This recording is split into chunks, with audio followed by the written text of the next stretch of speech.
سيئات أعمالنا من يهد الله فلا مضل له ومن يضلل فلا هادي له أشهد أن لا إله إلا الله وحده لا شريك له وأشهد أن محمدا عبده ورسوله لا نبي ولا رسول بعده اللهم صل وسلم وبارك على نبينا محمد وعلى آله وأصحابه ومن تبعهم بإحسان ومن جاهد في سبيله إلى يوم الدين.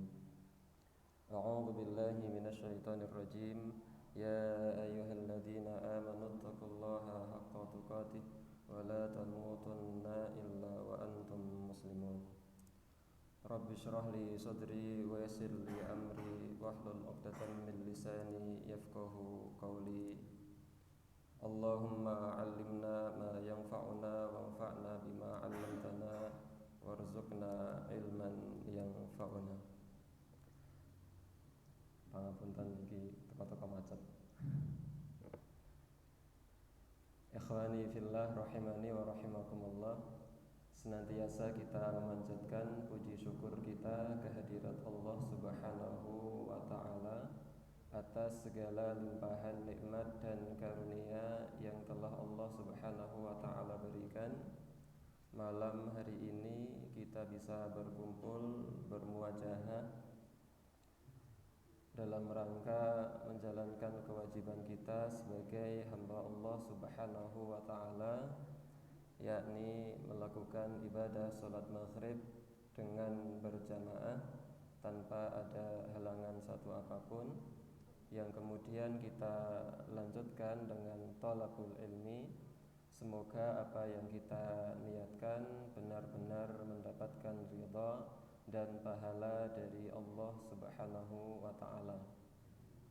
Salam beserta salawat semoga tetap tercurah limpah kepada uswah kita, suri teladan kita, baginda Nabi Agung Muhammad sallallahu alaihi wasallam, keluarga, para sahabat, para tabi'in, tabi'ut tabi'in, dan seluruh umatnya yang istiqomah menjalankan agama Islam sampai hari kiamat. Merekalah para sahabat, para tabi'in, tabi'ut tabi'in, sebagai generasi terbaik yang Rasul sallallahu alaihi wasallam rekomendasikan kita semua untuk mengikuti mereka. Merekalah generasi terbaik dari sekian banyak generasi yang pernah Allah Subhanahu wa taala ciptakan di atas muka bumi. Generasi terbaik yang kemudian Rasul sallallahu alaihi wasallam sabdakan, khairu ummati qarni thummal ladina yalunahum thummal ladina yalunahum. Generasi atau sebaik-baik umatku itu adalah generasiku, yaitu para sahabat. Thummal ladina yalunahum, kemudian generasi setelah sahabat yaitu tabi'in. Thummal ladina yalunahum, kemudian generasi setelah tabi'in yaitu tabi'ut tabi'in. Kita benar-benar berdoa kepada Allah Subhanahu wa taala semoga kita diberikan istiqomah, kemampuan, kekuatan dari Allah Subhanahu wa taala untuk bisa berpegang teguh kepada ajaran agama Islam sebagaimana apa yang dibawa oleh Rasul alaihi salatu wassalam. Ikhwani fillah rahimani wa rahimakumullah, sebagaimana yang tadi disampaikan oleh Ustadz Abdul Malik, bahwa tema kita pada malam hari ini masih melanjutkan tema pada selapan yang lalu, yaitu berkaitan dengan neraka. Kalau selapan kemarin, pertemuan kemarin kita membahas tentang bagaimana sifat-sifat neraka, bagaimana bahan bakar neraka, bagaimana azab neraka, maka pada malam hari ini kita akan membahas siapa orangnya yang Allah Subhanahu wa taala ancam dengan neraka. Kenapa kita perlu tahu ini? Kalau kita hanya tahu neraka itu apa, maka kita hanya akan tahu begitu saja.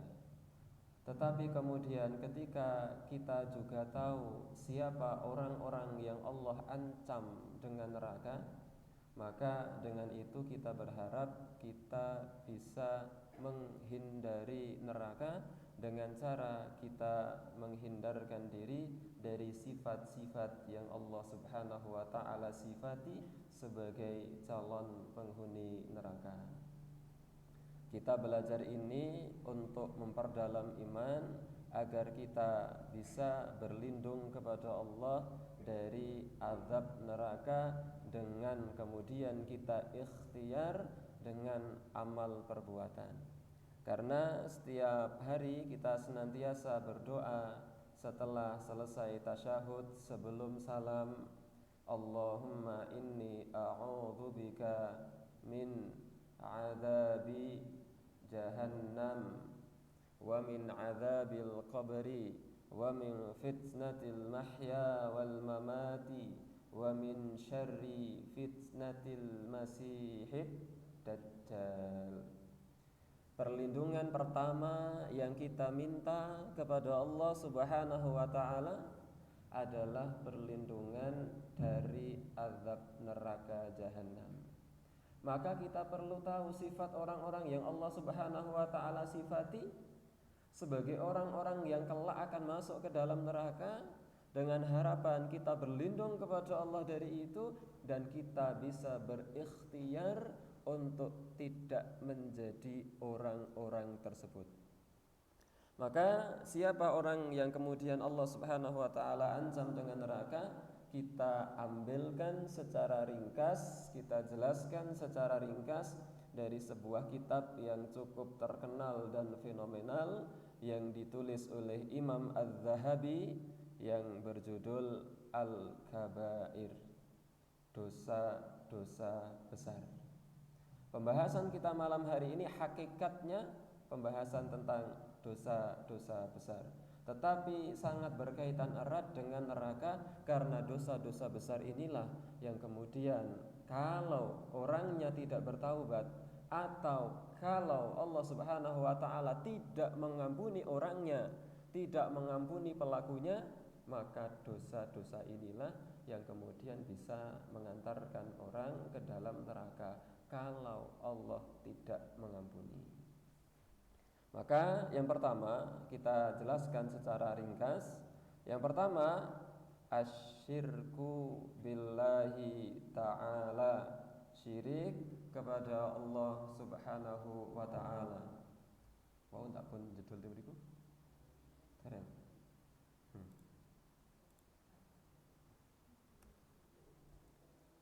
Kawiyane manungsa niku ada kekurangan. Yang tidak ada kekurangan itu namun gaweane sinten? Gusti Allah.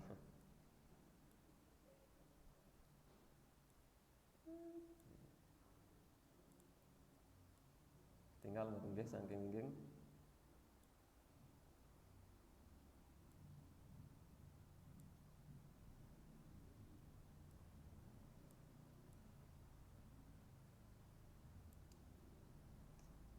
Bisa terlihat?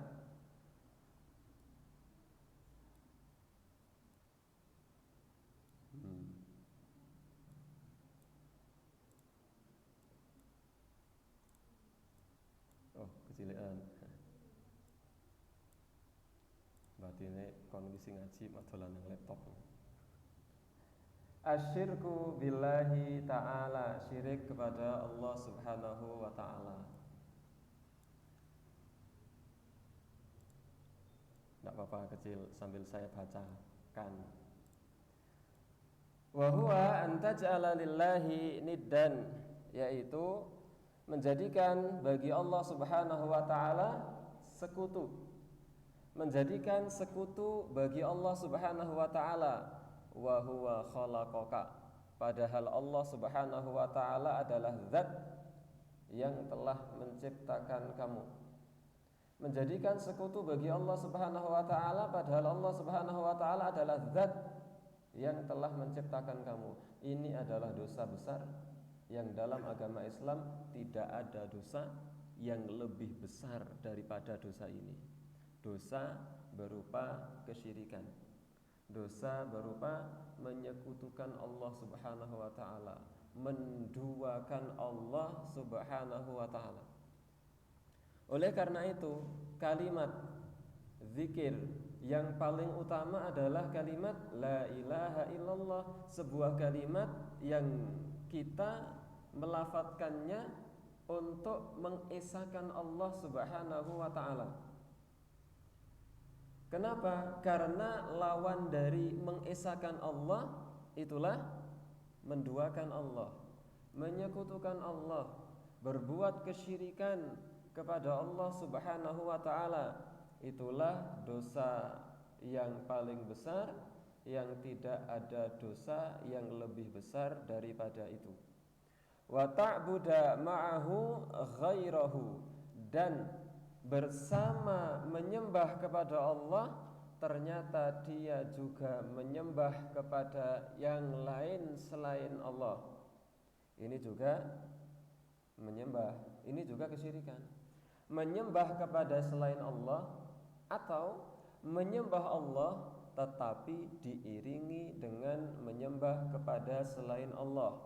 Min hajarin, berupa penyembahan, pengagungan kepada batu, au basharin, atau penyembahan kepada manusia, au syamsin, atau kepada bulan, kepada matahari, au qamarin, atau kepada bulan, au nabiyyin, atau menyembah kepada nabi, au syaikhin, atau menyembah kepada seorang syekh, seorang ulama, seorang kiai, au jinniyin, atau menyembah kepada bangsa jin, au najmin, atau menyembah kepada bintang, au malakin, atau menyembah kepada malaikat, wa ghairi dzalika, atau menyembah kepada benda-benda selain itu. Dan maksud dari menyembah ini bukan kemudian kita maknai hanya ngeten, enggak. Menyembahnya hanya sujud kemudian dengan menggunakan mantra-mantra tertentu, enggak. Tetapi penyembahan di sini juga berkaitan dengan segala macam bentuk permintaan perlindungan kepada selain Allah Subhanahu wa taala. Minta perlindungan kepada selain Allah Subhanahu wa taala, minta pesugihan kepada selain Allah Subhanahu wa taala, minta penglarisan kepada selain Allah Subhanahu wa taala, itu yang kemudian masuk dalam lingkup menyekutukan Allah Subhanahu wa taala dengan sesuatu. Sementara setiap hari kita berdoa kepada Allah Subhanahu wa taala dengan doa yang tak pernah kita lupa, iyyaka na'budu wa iyyaka nasta'in. Hanya kepadamu lah ya Allah kami menyembah, dan hanya kepadamu ya Allah kami memohon pertolongan. Qala Allah Ta'ala, firman Allah Subhanahu wa ta'ala, innallaha la yaghfiru ay yushraka bihi wa yaghfiru ma duna dzalika liman yasha. Sesungguhnya Allah Subhanahu wa ta'ala tidak mengampuni orang yang berbuat syirik. Ini janji Allah, janji yang mengerikan. Sesungguhnya Allah tidak mengampuni orang yang melakukan kesyirikan, tidak mengampuni dosa syirik. Wa yaghfiru ma duna dzalika liman yasha, tapi Allah akan mengampuni dosa kalau dosa itu bukan syirik, bagi orang yang dikehendaki oleh Allah Subhanahu wa taala. Maka satu-satunya dosa yang dosa ini dosa tak terampuni sampai kiamat, dosa syirik. Kecuali kalau orang itu bertaubat dengan taubatan nasuha.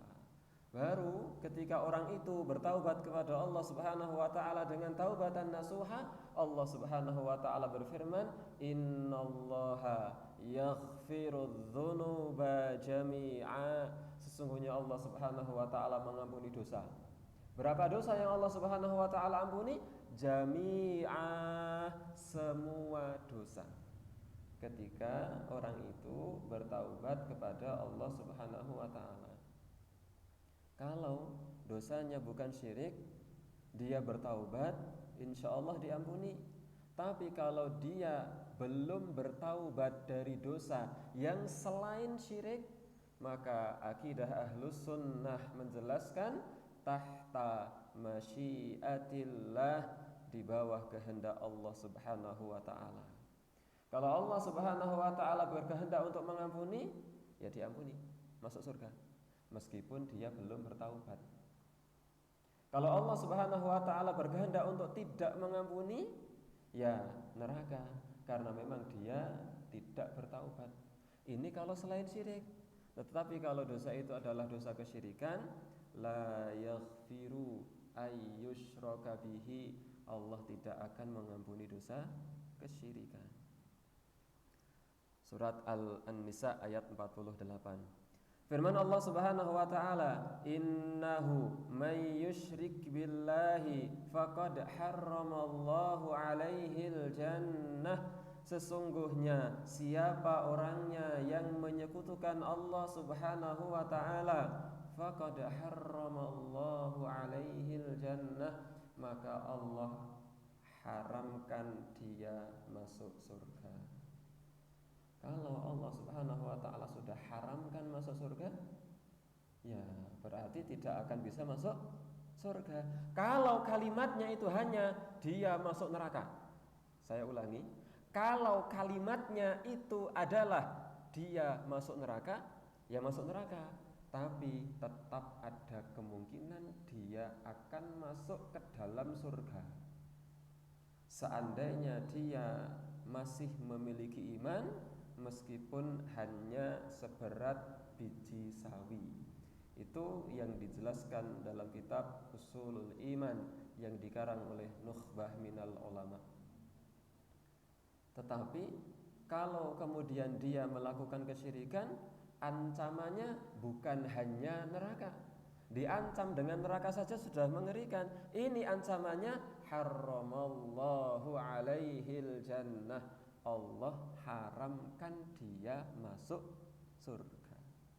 Berarti kalau Allah haramkan masuk surga, berarti tempatnya ada di neraka. Sebagaimana pernah kita sampaikan, di akhirat itu persinggahan terakhir ya hanya dua. Kalau enggak surga, ya neraka.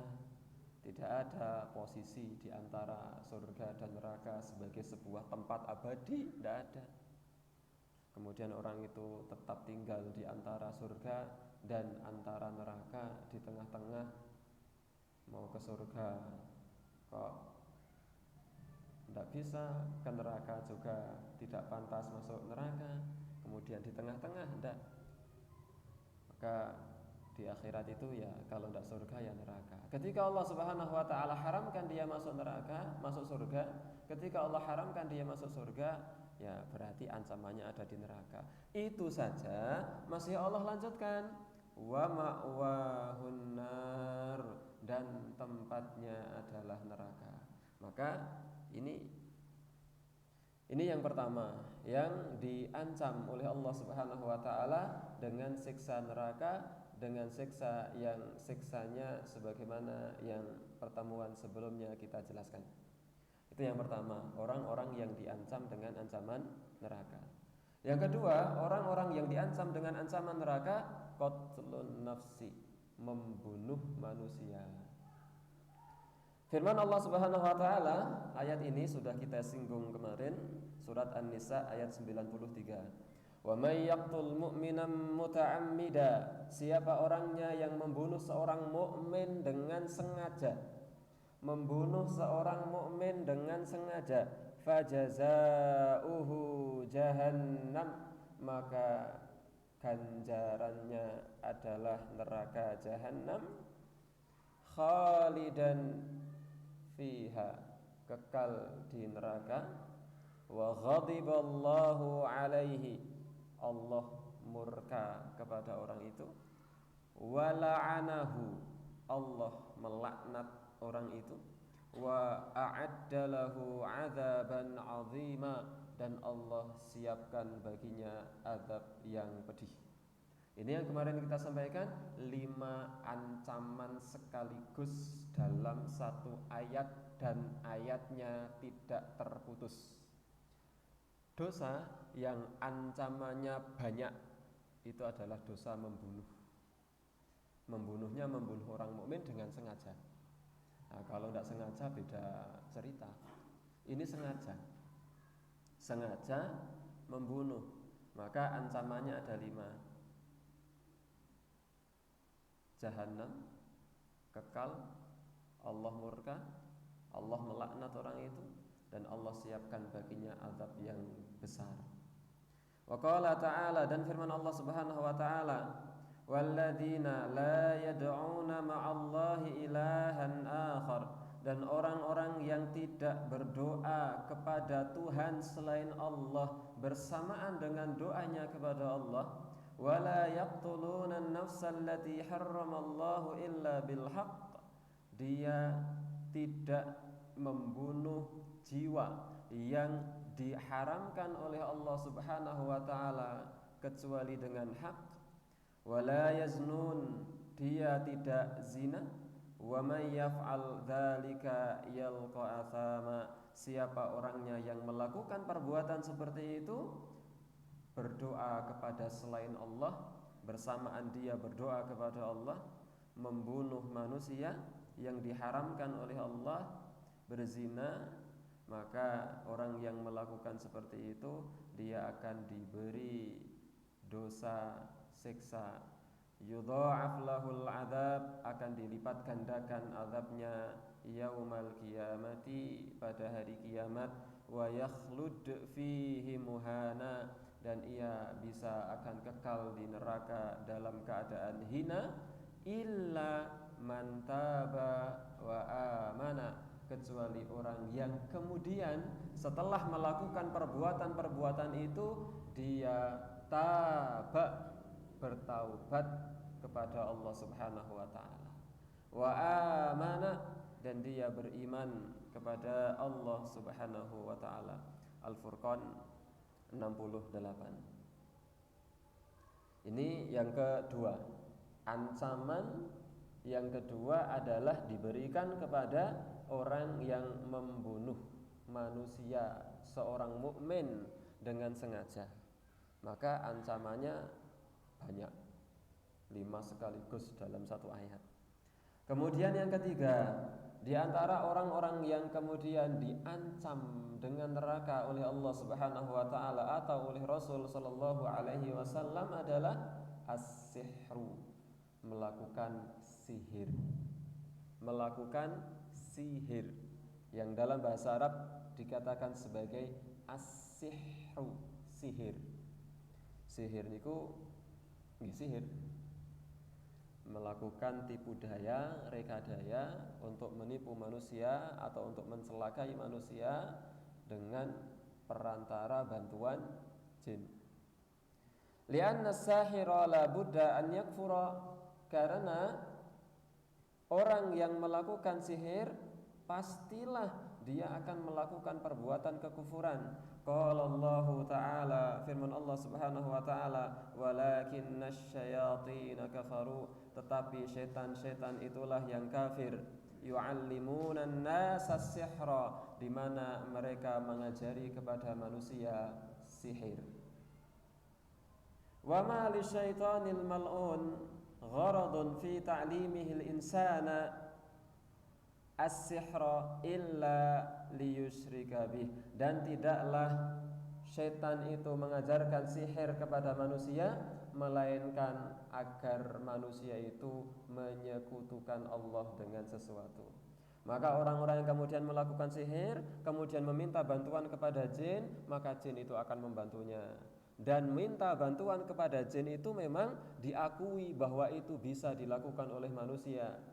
Maka Allah Subhanahu wa taala berfirman dalam Al-Qur'an surat Al-Jin, wa annahu kana rijalun minal insi ya'udzuuna birijalin minal jinni fazaduhum rahaqa. Dan ada kelompok laki-laki dari kalangan manusia yang meminta perlindungan kepada kelompok laki-laki dari bangsa jin. Berarti tidak bisa. Fazaduhum rahaqa. Tetapi kemudian ternyata para jin itu menambah ketakutan, menambah kesesatan bagi manusia. Maka orang yang kemudian melakukan sihir, hakikatnya ketika dia meminta bantuan kepada jin, jin itu hanya akan mau membantu ketika orang tersebut memenuhi syarat. Orang minta bantuan kepada jin, maka jin itu akan mau membantu hanya kalau manusia itu mau memenuhi syaratnya. Dan syaratnya biasanya adalah syarat yang berupa menghinakan ayat-ayat Allah, menghinakan syariat-syariat Allah, atau bahkan syaratnya berupa menyekutukan Allah Subhanahu wa taala dengan sesuatu. Syaratnya apa? Misalnya kemudian di ritualnya itu menulis ayat Quran di sebuah kertas yang nulisnya, mohon maaf, dengan darah haid. Itu artinya menghinakan ayat Quran. Maka jin itu akan membantu manusia kalau manusia mau memenuhi syarat. Dan syaratnya biasanya adalah syarat yang berupa kemaksiatan kepada Allah Subhanahu wa taala. Oleh karena itu Imam Az-Zahabi memasukkan as-sihru dalam perkara dosa-dosa besar. Dan memang seperti itulah kenyataannya, bahwa sihir, di mana sihir itu kemudian di dalamnya ada pengagungan kepada selain Allah Subhanahu wa taala, maka sihir itu merupakan perbuatan dosa dan dosanya besar dan diancam dengan neraka. Yang keempat, tarkus shalah, meninggalkan sholat. Wah, bisa jadi dia kemudian dengan sengaja meninggalkan sholat. Maka kalau seorang bapak, seorang ibu, biasanya ketika anaknya pergi merantau ke negeri seberang, ke kota seberang, bertinggal di sana untuk bekerja dan seterusnya, biasanya orang tua itu akan pesan apa? Ojo lali sholate. Kenapa? Karena memang orang yang meninggalkan sholat itu dosanya besar. Dosanya besar. Bahkan satu madhab di antara 4 madhab, yaitu madhab Hambali, mengatakan bahwa orang yang meninggalkan sholat dengan sengaja kafir dan murtad. Yakhruju anil millah, dia keluar dari agama Islam. Ini kalau madhab Hambali. Terlebih ketika dia meyakini bahwa sholat tidak wajib. Tetapi kalau madhab Syafi'i, madhab Hanafi, madhab Syafi'i, Hanafi, dan Maliki berpendapat tidak sampai murtad, tidak. Tetapi dia dosa besar. Kalau madhab Hambali, saking tegasnya madhab ini sampai mengatakan orang yang meninggalkan sholat dengan sengaja, catatan ini dengan sengaja, maka dia kufur, yakhruju anil millah, dia keluar dari millah agama Islam. Maka paling tidak kalau kita ingin ikuti pendapat jumhur, yaitu pendapatnya madhab Syafi'i, Maliki, dan Hanafi, maka paling tidak minimal itu meninggalkan sholat adalah dosa besar yang ancamannya berat. Allah Subhanahu wa taala berfirman dalam ayat yang pasti kita hafal, fawailul lil musallin, celaka bagi orang-orang yang salat, alladzina hum an salatihim sahun, yaitu orang-orang yang lalai dalam salatnya. Kemudian firman Allah Subhanahu wa taala, ma salakakum fi saqar, qalu lam nakum minal musallin. Ini kisah dari Allah Subhanahu wa taala ketika Allah Subhanahu wa taala mengisahkan kelak kejadian di hari kiamat pada orang-orang yang masuk neraka. Ketika mereka ditanya, ma salakakum fi saqar, kenapa kalian bisa masuk ke saqar? Kenapa kalian bisa masuk ke dalam neraka? Jawaban penghuni neraka ketika itu adalah lam naku minal musallin. Di dunia itu kami dulu tidak sholat. Di dunia kami dulu tidak sholat. Maka inilah yang kemudian menyebabkan seseorang diancam oleh Allah Subhanahu wa taala dengan ancaman neraka. Yang kelima adalah man'uz zakati. Ini penting. Ini semuanya penting. Tapi ini yang kemudian kadang lalai. Kalau meninggalkan sholat itu insya Allah enggak lah. Kalau sudah ngaji insya Allah enggak. Kalau sudah ngaji insya Allah enggak. Kecuali kalau ngajinya terpaksa. Tetapi kalau tidak mau zakat, menahan zakat, tidak mau mengeluarkan zakat, itu kadang tidak disadari dia ternyata melalaikan zakat. Enggak, saya itu setiap tahun sudah itu malam hari raya Idul Fitri fitrahan. Nah itulah zakat fitrah. Sementara zakat itu tidak hanya zakat fitrah, ada zakat mal, ada zakat pertanian. Bahkan ulama kontemporer berijtihad ada zakat profesi. Ini ijtihad dari ulama kontemporer. Meskipun zaman Nabi tidak ada zakat profesi, tapi ijtihad dari ulama modern adanya zakat profesi. PNS, zakat profesi ada. Ini yang kemudian diijtihadi oleh ulama masa kini. Tidak zakat. Wa wailul lil musyrikin, dan celaka bagi orang-orang yang musyrik, alladzina la yu'tuna zakata, orang-orang yang tidak mau mengeluarkan zakat, wa hum bil akhirati hum kafirun, dan dia kafir terhadap hari akhirat. Wa qala, dan firman Allah Subhanahu wa taala, walladzina yaknizuna adh-dhahaba wal fiddata, dan orang-orang yang menyimpan emasnya dan peraknya, termasuk uang, emas dan perak itu.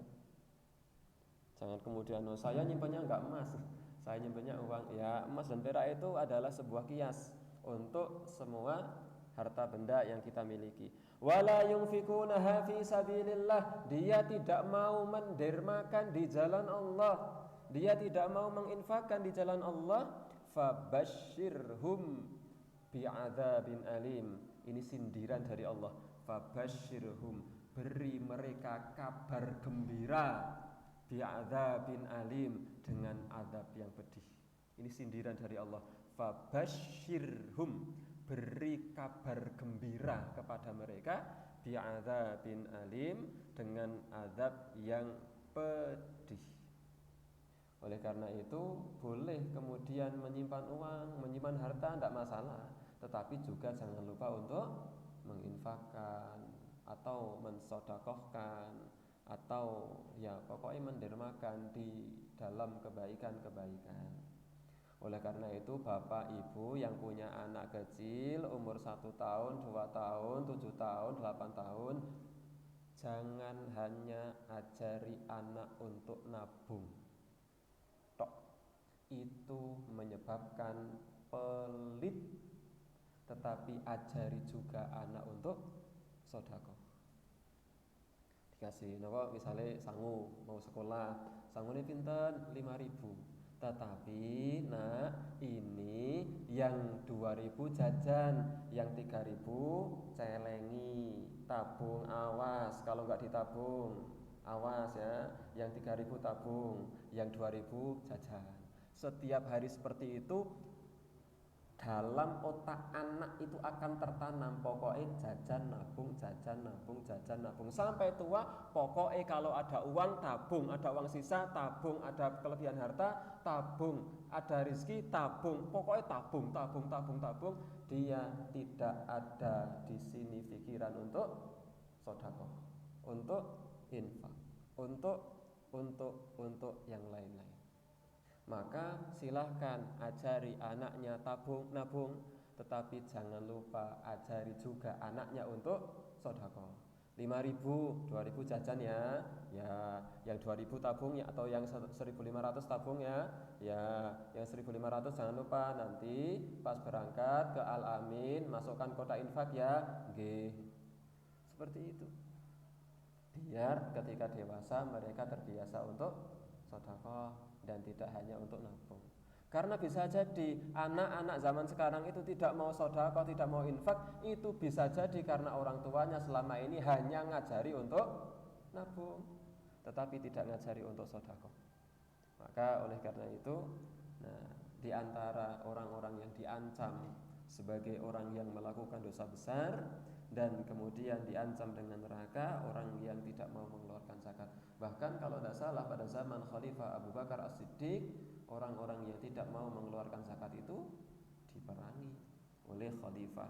Sehalus-halusnya Abu Bakar, selembut-lembutnya Abu Bakar, di antara sekian banyak sahabat itu yang paling terkenal kelemah lembutannya adalah Abu Bakar. Kalau Umar itu terkenal tegasnya, kalau Ali bin Abi Thalib terkenal cerdasnya, kalau Utsman bin Affan terkenal kayanya.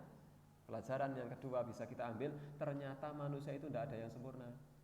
Ali bin Abi Thalib cerdas luar biasa, masalah harta tidak punya. Utsman bin Affan kayanya seperti apa? Cobi padosi hadis yang diriwayatkan oleh Utsman bin Affan. Lak sidik bandingkan dengan yang diriwayatkan oleh Abu Hurairah. Abu Hurairah itu meriwayatkan hadis banyak sekali, tapi kekayaannya dibandingkan Utsman, ayo bainas sama wa sumur, antara langit dan sumur. Umar bin Khattab yang tegasnya luar biasa, tapi dalam masalah iman kalah jauh sama Abu Bakar. Bahkan semua orang itu kalau ditimbang imannya dibandingkan dengan imannya Abu Bakar, lebih berat imannya Abu Bakar. Begitu sabda Rasul sallallahu alaihi wasallam, la rajahat imanu Abi Bakar. Abu Bakar imannya kuat, luar biasa, keteguhannya luar biasa, tapi dalam masalah fisik dibandingkan Umar ya tidak ada apa-apanya. Bahkan sahabat yang terkenal suka isbal itu apa? Menjulurkan kain di bawah mata kaki, itu adalah Abu Bakar, sahabat yang terkenal isbal. Bukan karena enggak niat isbal Abu Bakar, tetapi karena saking kurusnya Abu Bakar sampai kalau memakai sarung melotrok benek meneh, lotrok benek meneh. Itu Abu Bakar, sahabat yang terkenal isbal itu Abu Bakar. Bukan karena niat, tetapi karena kurus sehingga lotrok dan seterusnya. Nah, sahabat itu macam-macamnya. Maka kalau ada bapak-bapak nyari menantu atau ibu-ibu punya anak perempuan, bapak-bapak punya anak perempuan nyari menantu laki-laki, kok yang dicari ini sing sugih, ganteng, pinter, solih, hafid. Kalau nyarinya yang seperti itu, mending ora usah duwe mantu. Orane ketemu. Nah, zaman sahabat seutama-utamanya zaman niku mawon, ada yang kaya, ada yang cerdas, ada yang tegas, masing-masing ada kelebihan. Jadi kalau mencari, atau mbak-mbak di belakang atau mas-mas yang belum punya istri, belum punya suami, kalau nyari jangan pernah mencari yang sempurna. Kalau mau mencari yang sempurna, mending ora usah rabi. Orangnya ketemu. Abu Bakar, Umar, Utsman itu masing-masing punya kelebihan sendiri-sendiri. Tidak ada yang sempurna kecuali Nabi Muhammad SAW yang sempurna. Selain itu ya tidak ada. Kalau pengen yang sempurna ya Nabi. Nah, kita kembali ke sini. Selembut-lembutnya Abu Bakar ketika melihat ada orang yang tidak mau mengeluarkan zakat, perang. Itu bagaimana dosa tidak mau zakat itu dosa yang bukan remeh-temeh, bukan dosa yang main-main. Selembut-lembutnya Abu Bakar melihat ada orang yang tidak mau mengeluarkan zakat, sudah angkat senjata perang. Itu Abu Bakar. Maka itulah dosa yang besar, yaitu tidak mau zakat. Kemudian yang ke-6 sampai ke-7 lah.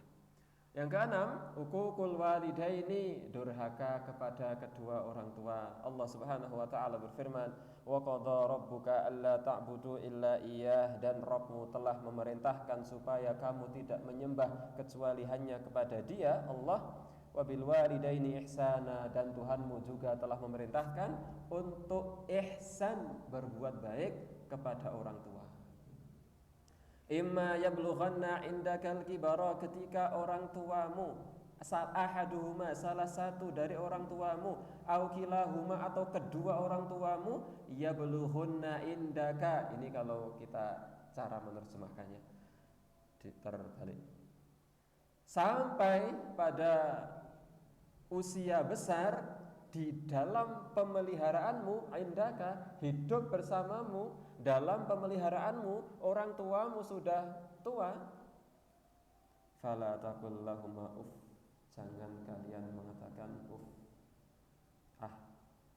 wala tanharhuma, jangan bentak, wa qul lahuma qawlan karima, dan ucapkanlah dengan ucapan yang mulia. Wakhfid lahuma janahad dhulli minar rahmah, dan rendahkanlah dirimu di hadapan orang tua dengan penuh kasih sayang. Waqul, dan katakanlah, Rabbirhamhuma kama rabbayani shaghira, ya Allah, rahmati kedua orang tua saya sebagaimana mereka mendidikku ketika aku masih kecil. Ini doakan. Lebih-lebih kalau orang tuanya sudah tidak ada. Maka kebalikan daripada ini, kewajiban seorang anak yang pertama kepada kedua orang tuanya itu adalah berbakti. Dan hakikat berbakti atau inti dari berbakti yang kemudian dijelaskan oleh Syekh Wahid bin Abdissalam Bali ketika beliau mensyarah Al-Bidayah fi Al-Aqidah, beliau mengatakan inti dari berbakti kepada orang tua itu adalah apa? Idkhalus sururi fi qulubihima, memasukkan rasa bahagia di hati orang tua. Caranya bagaimana? Terserah. Yang penting caranya tidak maksiat. Asalkan perbuatan itu bisa membuat hati orang tua bahagia, itulah yang disebut dengan berbakti. Kalau suksesnya anak itu menyebabkan orang tua bahagia, itulah berbakti. Kalau merawat orang tua itu yang menyebabkan orang tua bahagia, itu berbakti. Kalau membelikan HP misalnya kepada orang tua itu yang menyebabkan orang tua bahagia, itu namanya berbakti.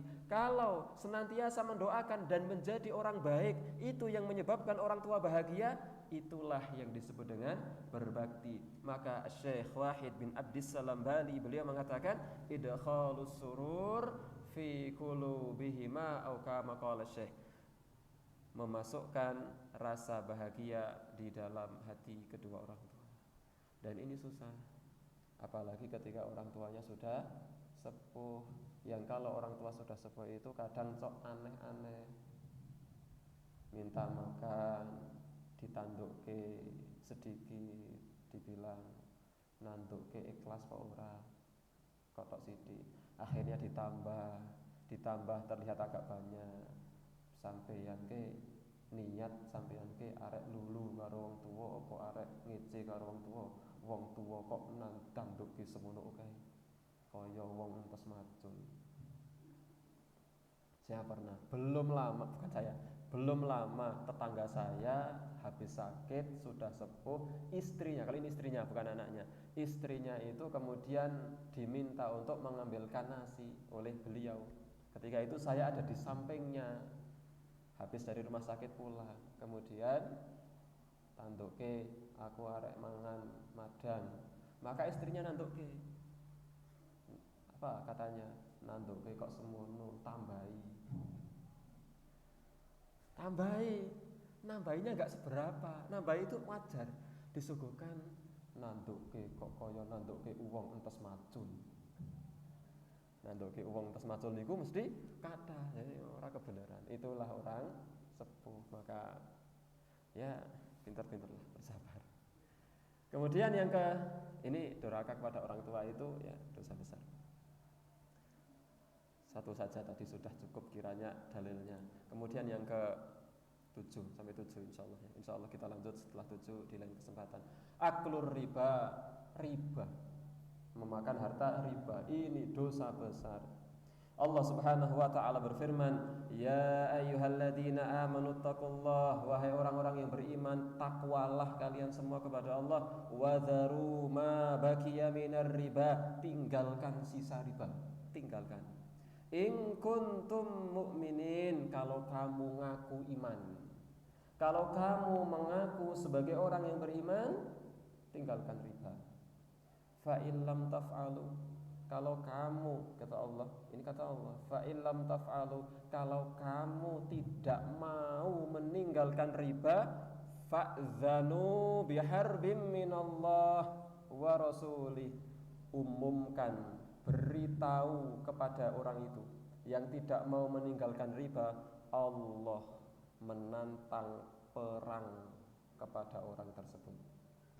Orang yang tidak mau meninggalkan riba, kata Allah Subhanahu wa taala, fa'dzanu biharbim minallah, umumkan kepada orang itu Allah menantang perang kepada orang yang tidak mau meninggalkan riba.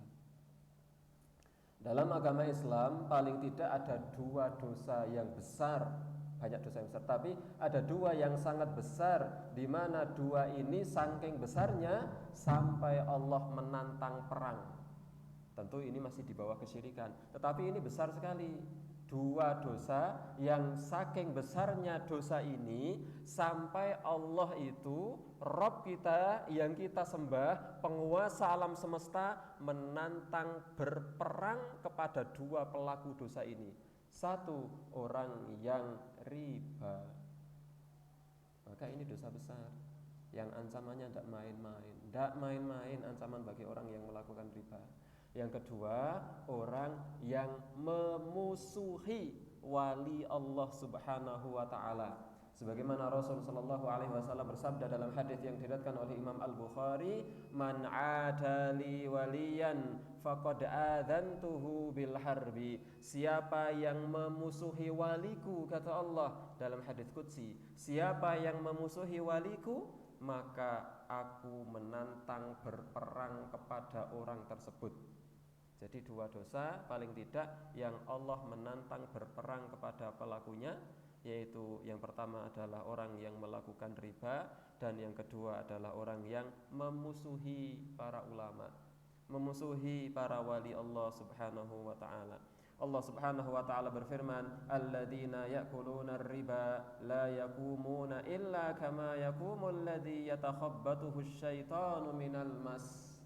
Aniki ngeri. Orang-orang yang memakan riba di hari kiamat nanti, dia tidak bisa berdiri tegak kecuali berdirinya seperti orang yang sedang kerasukan setan. Sampun ate pirsa orang yang kerasukan setan? Ora karuan. Tidak sadar. Nah inilah.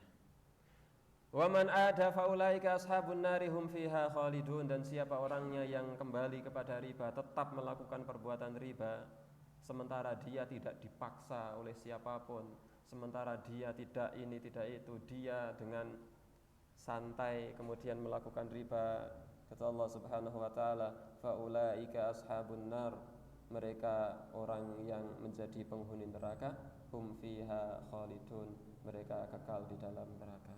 Wal'iyadzubillah. 7 di antara orang-orang yang kemudian diancam oleh Allah Subhanahu wa taala dengan ancaman neraka atau dengan ancaman yang tidak langsung, bahwa orang itu ternyata pelaku dosa besar dan kemudian ada ancaman dari Allah Subhanahu wa taala dengan ancaman neraka, dan kita berlindung kepada Allah Subhanahu wa taala dari neraka, dan kita memohon pertolongan, perlindungan, memohon kekuatan kepada Allah Subhanahu wa taala agar Allah Subhanahu wa taala memampukan kita untuk menghindari segala macam dosa yang bisa mengantarkan kita dari neraka.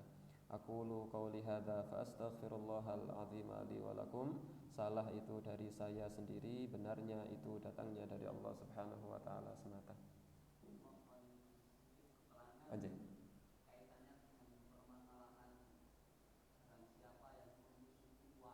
Yeah.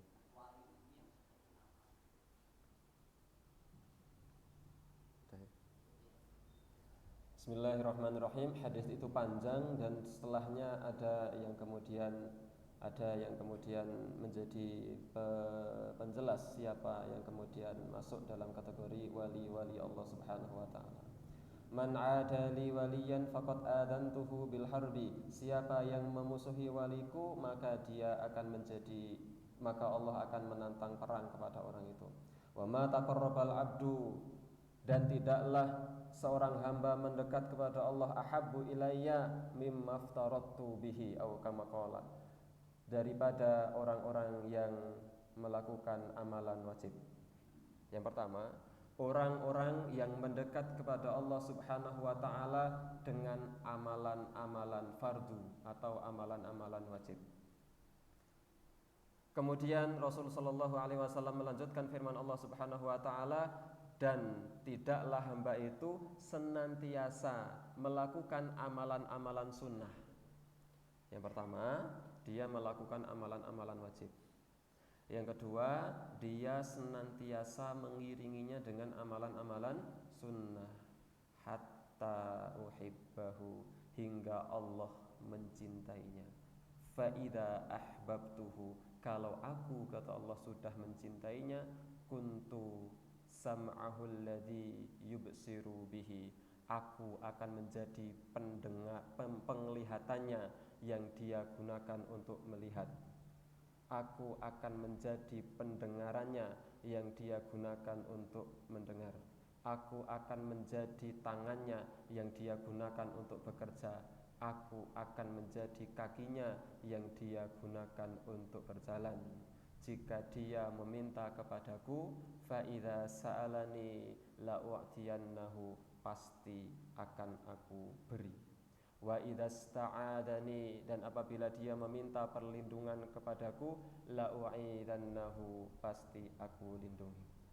Hadis ini kemudian menjelaskan kepada kita siapa yang menjadi wali Allah, orang-orang yang melakukan ketaatan berupa amalan-amalan yang wajib, yang kemudian dia selalu mengiringinya dengan perkara-perkara yang sunnah.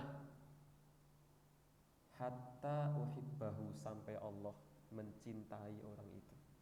Insya Allah itulah yang kemudian bisa mendapatkan kesempatan untuk menjadi wali-wali Allah Subhanahu wa ta'ala. Artinya wali Allah itu tidak hanya terbatas pada wali songo. Ya, insya Allah itu juga wali Allah. Tetapi siapapun orangnya yang mendekat kepada Allah Subhanahu wa ta'ala, baik dengan amalan-amalan yang wajib maupun amalan-amalan yang sunnah, sampai Allah Subhanahu wa ta'ala mencintainya, maka insya Allah mereka adalah orang-orang yang masuk kategori wali-wali Allah Subhanahu wa ta'ala. Ringkasnya, orang yang dekat kepada Allah Subhanahu wa ta'ala, itulah wali Allah Subhanahu wa ta'ala. Siapa mereka? Wallahu a'lam. Maka kalau kemudian kita melihat orang ini baik, orang ini orang muslim, muslimnya muslim yang baik, tidak melakukan kemaksiatan kepada Allah Subhanahu wa ta'ala dengan kemaksiatan yang terang-terangan, maka jangan memusuhi mereka. Sekali lagi, orang-orang yang setiap harinya dia melakukan ketaatan dan dia tidak pernah melakukan kemaksiatan-kemaksiatan, khususnya kemaksiatan-kemaksiatan yang besar, maka jangan memusuhi mereka. Khawatirnya terancam dengan ancaman berupa tantangan perang dari Allah Subhanahu wa taala. Lebih jelasnya bisa dibuka dalam beberapa referensi nanti tentang siapa yang menjadi wali Allah Subhanahu wa taala. Tetapi tadi ringkasnya, orang yang dekat sedekat-dekatnya kepada Allah Subhanahu wa taala, baik dari kalangan para nabi, kalangan syuhada, kalangan siddiqin, dan kalangan sholihin. Wallahu azza wa jalla alam bisawab. Sampun nggih. Wassalamualaikum warahmatullahi wabarakatuh.